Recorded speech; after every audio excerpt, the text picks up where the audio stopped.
He tells me when I was like about 3 or 4 years old, I turned to him and I said, "Daddy, why do white kids have all the fun?"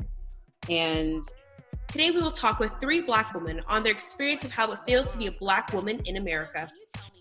When did you realize that you were different from your peers?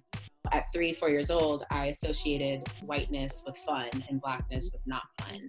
And I think that's really telling for how young Black children are when they acknowledge or recognize the fact that there's a group of people who benefit from a privilege we're not privy to.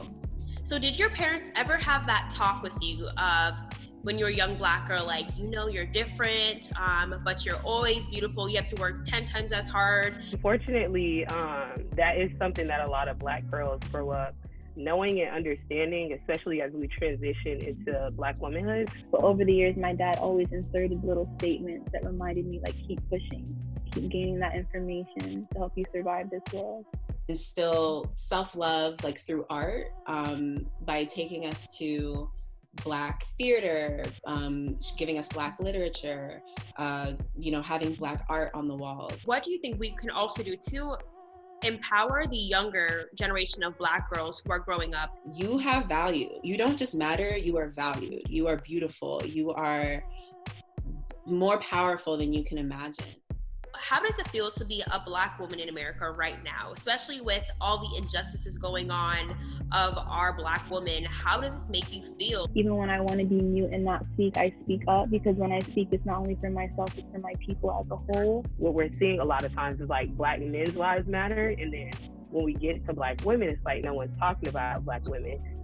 Black people as a whole are dealing with white supremacy, but Black women are dealing with white supremacy and patriarchy at the same time.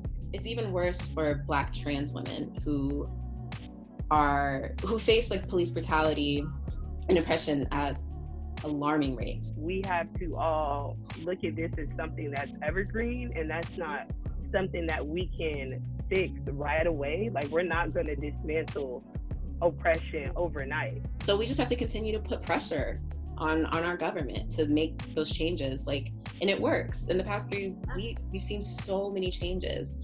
And that's because we're not going to let up. We're going to continue to put pressure on them, whether it's donating, campaigning, protesting, posting on social media, whatever your ministry is, as I like to say, do that. As Black women, we must uplift each other every day, making sure our voices are being heard and that we are being seen. I'm Taylor Knight, signing out with TK On Demand.